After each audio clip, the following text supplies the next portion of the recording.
औलाद का मोह। दिलीप और सुधांशु नाम के दो भाई थे। दिलीप की शादी कावेरी के साथ हुई और सुधांशु की शादी माया के साथ। शादी के बाद दोनों भाई अपनी अपनी पत्नी के साथ खुशी खुशी रहा करते थे। दोनों भाइयों के परिवार एक ही घर में रहता था।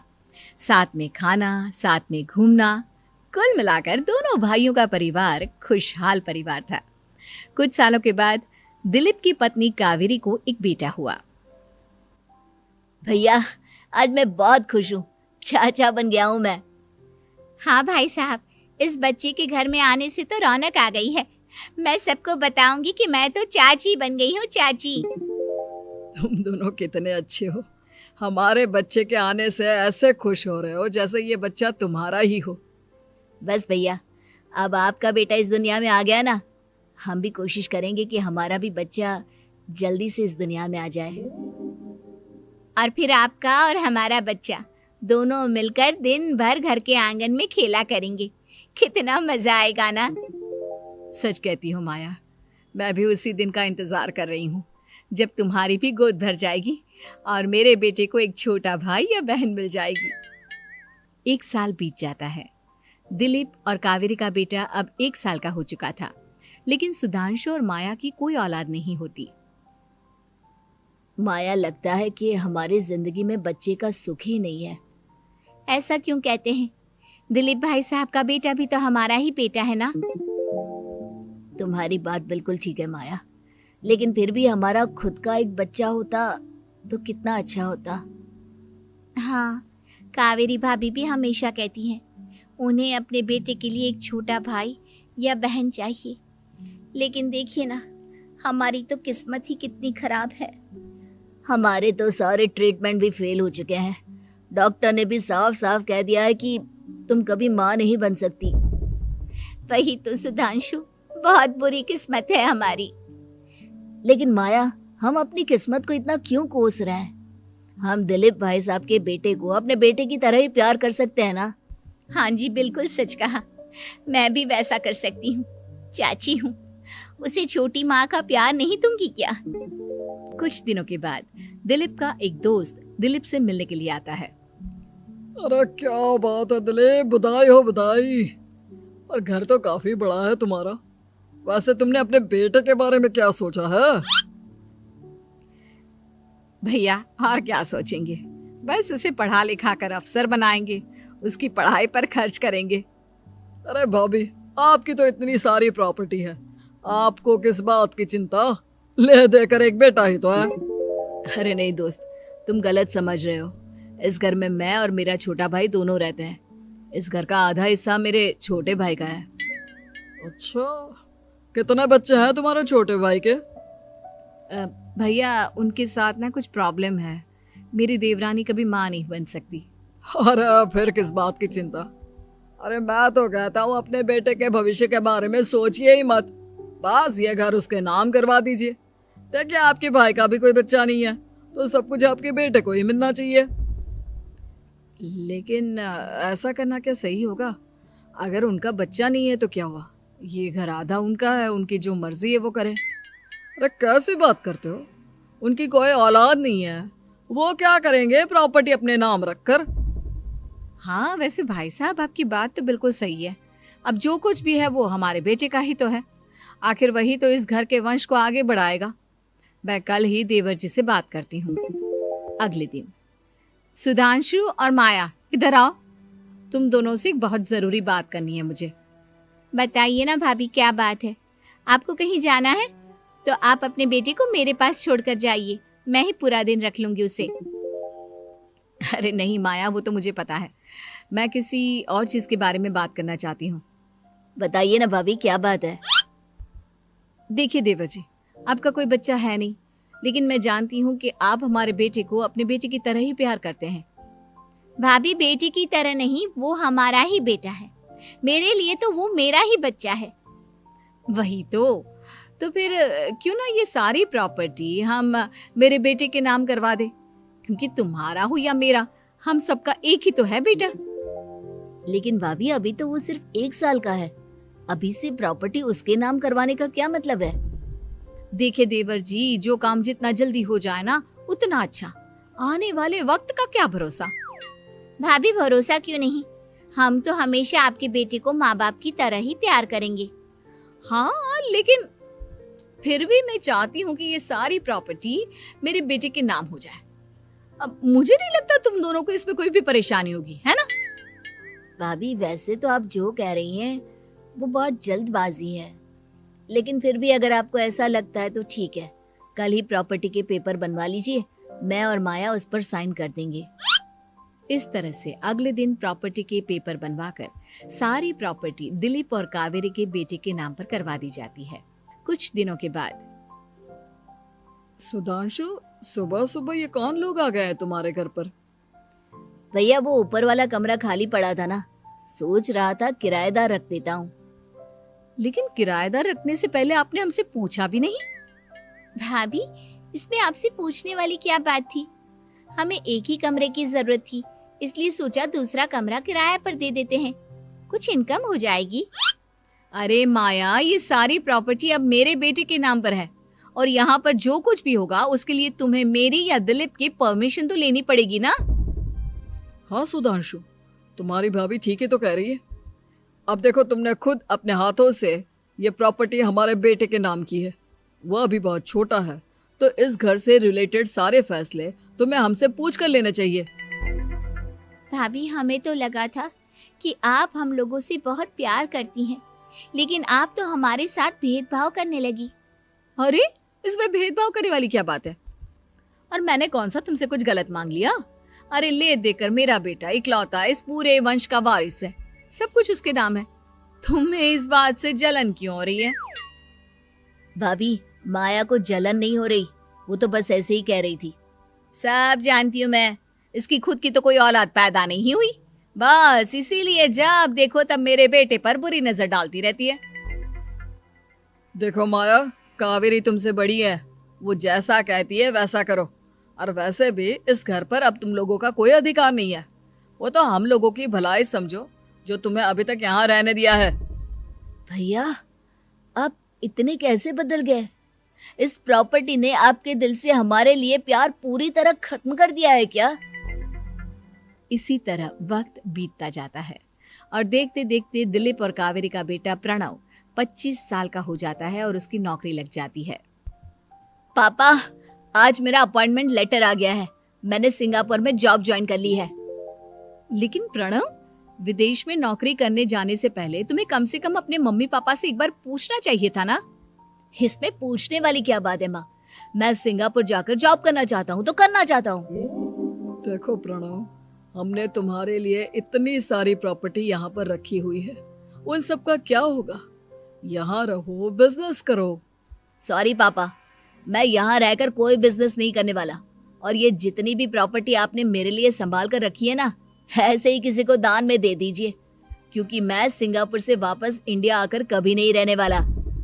दिमाग खराब हो गया है तेरा, जानता नहीं तेरी वजह से हमने तेरे चाचा चाची से लड़ाई करके पूरा घर तेरे नाम करवा दिया था। हाँ तो ऐसा करने से पहले आपको सोचना चाहिए था ना। और मम्मा, मैं तो वैसे भी उस वक्त 1 साल का था, मेरा इस मैटर से कोई लेना देना नहीं है। कैसी बात कर रहा है ये लड़का? अरे तेरी वजह से अपने छोटे भाई से दुश्मनी लेकर बैठा हूं मैंने तो उसे घर से भी निकाल दिया। जानता नहीं तू, बाजू वाले घर में एक छोटा सा कमरा किराए पर लेकर रहते हैं तेरे चाचा चाची, और ये सब मैंने तेरे लिए किया। देखिए पापा, आपने जो कुछ भी किया अपने लिए किया। मैंने आपसे कब कहा था कि मुझे ये प्रॉपर्टी और घर चाहिए? और वैसे भी अपने भाई के साथ इस तरह का बिहेव करके आपने कोई अच्छा काम तो किया नहीं।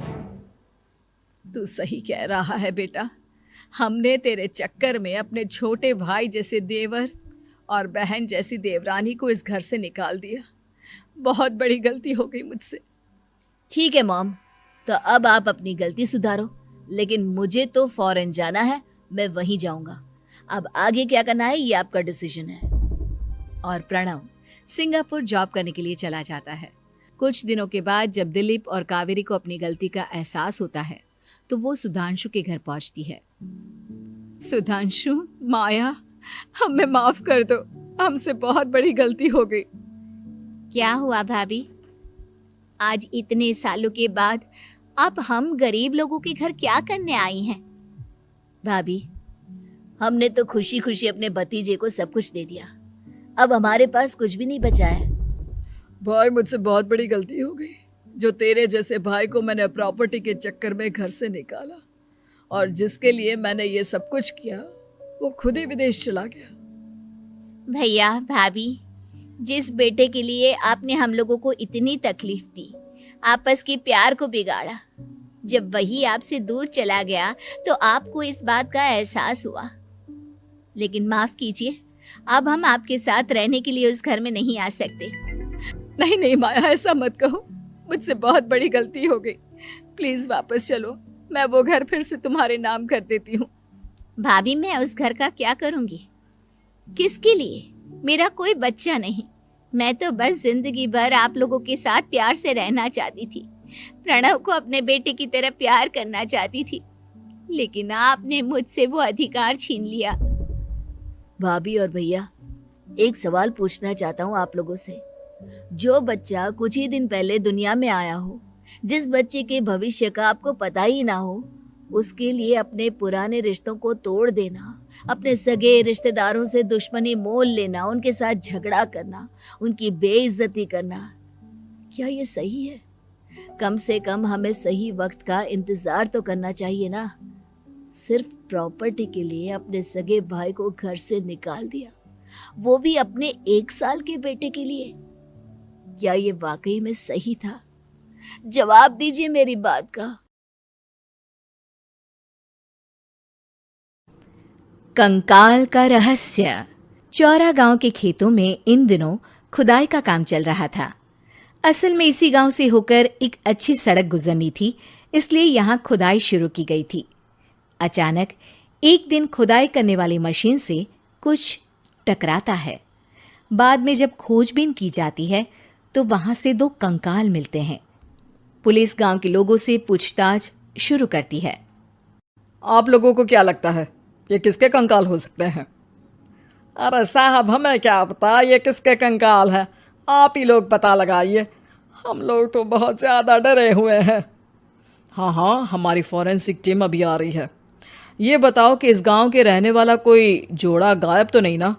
क्योंकि शुरुआती जांच में तो ये बात सामने आ रही है कि एक कंकाल किसी पुरुष का है तो एक किसी महिला का।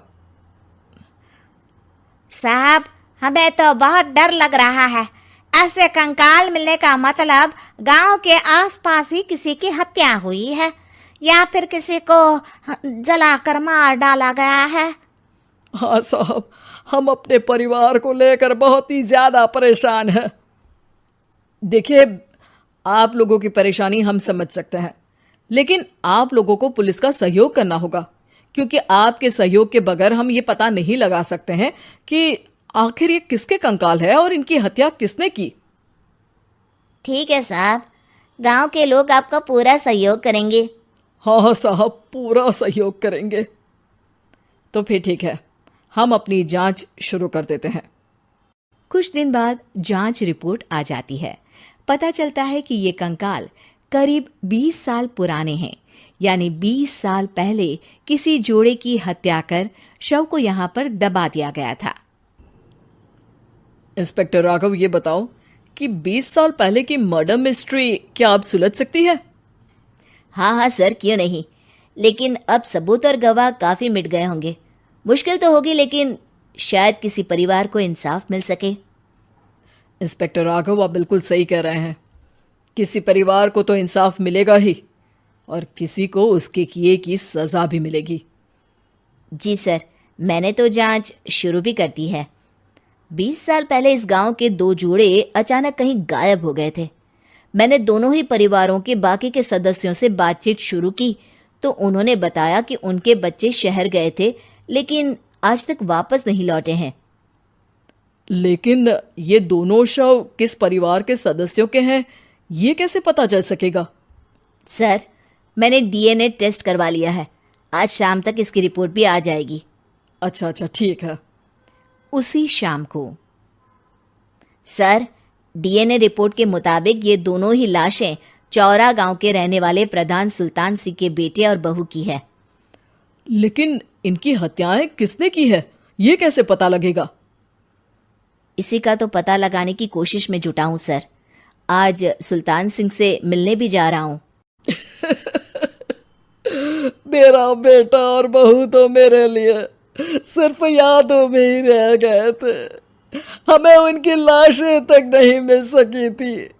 आज 20 साल बाद उनके कंकाल मिले हैं, मैं अब किसके लिए जीऊं?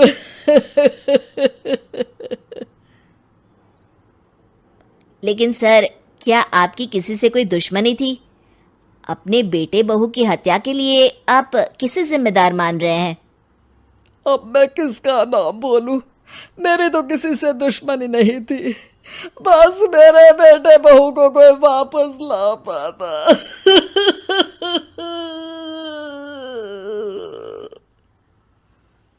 इसके बाद सुल्तान सिंह फूट फूट कर रोना शुरू कर देते हैं। सर, अब आप इनका अंतिम संस्कार करवा सकते हैं। कम से कम इनका शरीर ना सही, इनका कंकाल तो आपको मिला है। लेकिन हाँ, अगर आपको कुछ भी याद आए तो ज़रूर बताइएगा। मेरी तो बेटा अब उम्र हो गई है, लेकिन मेरे बेटे और बहू के हत्यारों का ज़रूर पता लगाइएगा, क्योंकि जब तक हत्यारे पकड़े नहीं जाएंगे मेरा मन नहीं मानेगा।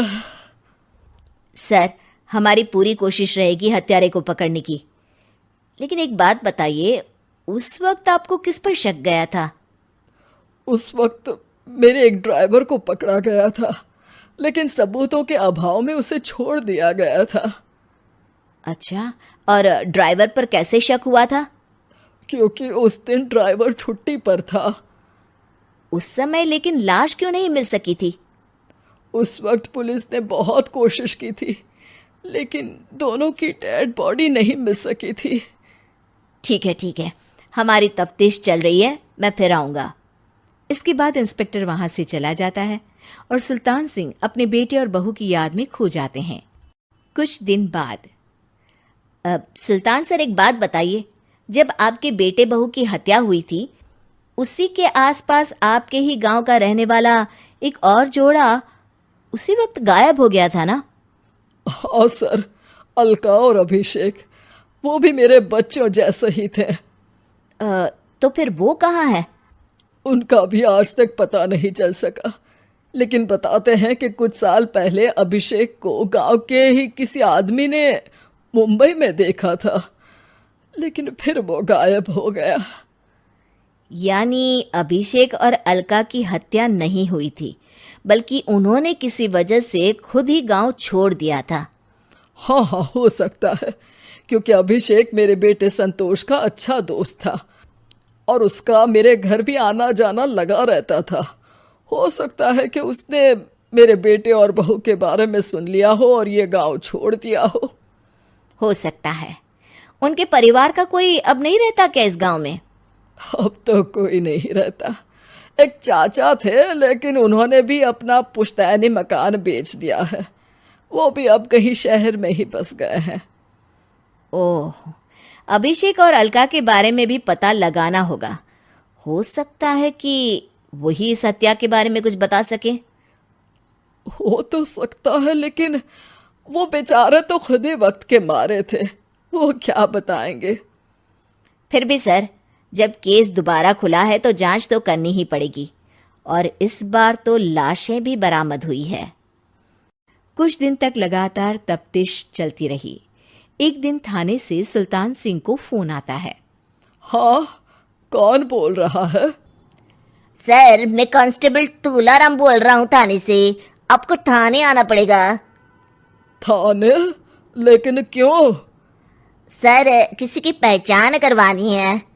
अच्छा ठीक है, मैं दोपहर तक पहुंचता हूँ। सुल्तान सिंह दोपहर में थाने पहुंचता है। कई पुलिस के अधिकारी वहां मौजूद रहते हैं। सर, आपके बेटे की हत्या का रहस्य आज शायद सुलझ जाए। अच्छा इंस्पेक्टर राघव, पर वो कैसे?